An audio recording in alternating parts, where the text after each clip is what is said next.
La Organización Nacional de Salud en el Trabajo les da su bienvenida a la 27ª versión del Congreso Nacional de Salud en el Trabajo, esta vez llevada en la Ciudad de México.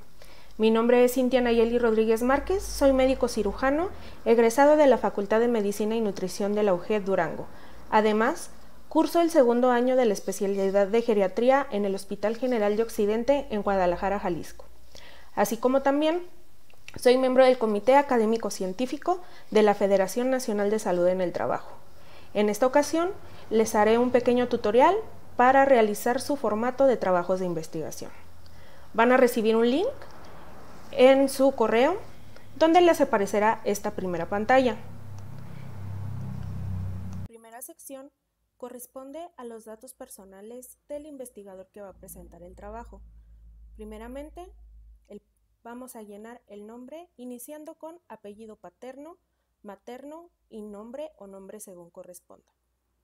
Posteriormente van a indicar el número de teléfono del investigador que va a presentar el trabajo y por último el correo electrónico del mismo investigador. En la segunda sección tenemos los datos generales del trabajo de investigación.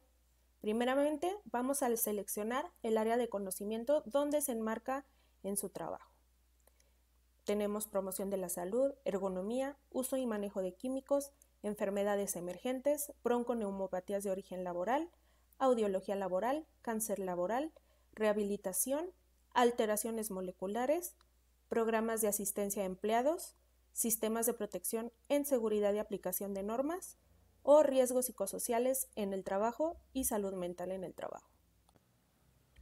En el segundo inciso de este apartado vamos a poner el título del trabajo de investigación. Si existen algunas dudas como cómo debe de ser el título, tenemos aquí un ejemplo. El título debe de ser corto, conciso e indicar de forma clara el contenido del trabajo, evitando un exceso de preposiciones y artículos. Además, no se deben utilizar abreviaturas y no debe de ser mayor a 140 caracteres. En el tercer inciso vamos a indicar los nombres completos de los autores. De igual manera, hay un link con el ejemplo de cómo deben de ir escritos. Vamos a escribir el nombre completo empezando con apellidos unidos por un guión, seguido del nombre. En caso de ser dos o más nombres, también deberán ser unidos con un guión. Si son autores de distintas instituciones o dependencias, deberán ser identificados con números progresivos en paréntesis al final del nombre. El primer autor registrado deberá ser el investigador que presentará el trabajo. Además, no se deben de incluir grados académicos o cargos. En el inciso número 4 se indicará la dependencia o institución de afiliación de los autores.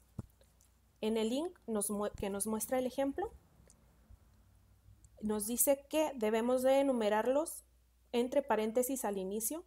Los números deben de ser progresivos y relacionarse entre el autor y dependencia. Ahora, en el inciso 5, indicaremos 5 palabras clave que caractericen nuestro trabajo de investigación. En el link nos vienen las características de las palabras clave. Son 5 palabras clave que caracterizan su trabajo. Deben elegirse con cuidado, representar el contenido de su manuscrito y ser específicas de su campo o subcampo de actividad científica. Deberá ser escrito a renglón seguido y separadas por punto y coma. En la siguiente sección del formulario tenemos el resumen del trabajo de investigación. Aquí se construirá el resumen de su trabajo de investigación que va a ser publicado en las memorias del Congreso Nacional de Salud en el Trabajo. Primeramente tenemos la introducción. La introducción va a exponer de forma breve las razones por las que se decidió realizar el estudio. Deberá ser escrito a renglón seguido, debe evitarse el uso de abreviaturas y no se permiten más de 700 caracteres. Posteriormente, en los objetivos, estos deben estar formulados adecuadamente y cumplir una función metodológica. Deberá ser escrito a renglón seguido, evitarse uso de abreviaturas y no se permiten más de 250 caracteres. El inciso número 8 corresponde a la metodología. Su finalidad va a ser describir y justificar el diseño de investigación y explicar cómo se llevó a la práctica. Deberá tener la descripción de los materiales y métodos utilizados para el análisis de datos y, de ser el caso, las pruebas estadísticas. Deberá ser escrito a renglón seguido. Debe evitarse el uso de abreviaturas. Además, no se permiten más de 300 caracteres. El inciso número 9 corresponde a los resultados. Estos deben exponer los hallazgos más importantes y pertinentes a los objetivos de estudio, y en los que se basaron las conclusiones. Deberá ser escrito a renglón seguido. Debe evitarse el uso de abreviaturas. No se permiten más de 500 caracteres. El inciso 10 corresponde a la discusión. En esta sección es donde se deben interpretar los hallazgos obtenidos en la investigación previamente expuestos en resultados.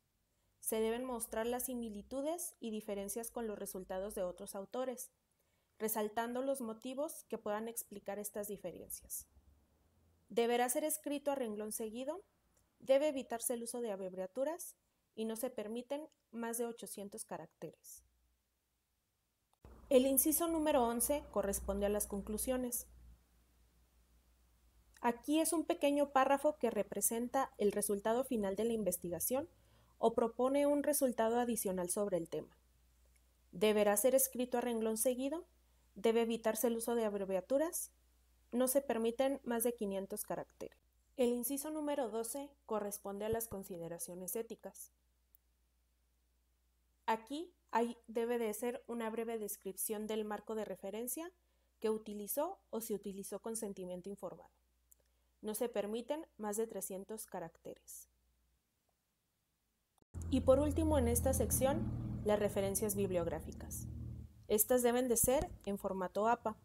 Contamos aquí con un ejemplo donde solo debemos incluir 3 referencias. Deberán aparecer en el estilo APA únicamente, numeradas y entre paréntesis con el formato que se muestra aquí en los ejemplos. Y por último, el apartado de comentarios adicionales. Este apartado es completamente opcional. Puede escribirnos algún mensaje, duda o sugerencia al Comité Académico Científico de la Federación Nacional de Salud en el Trabajo.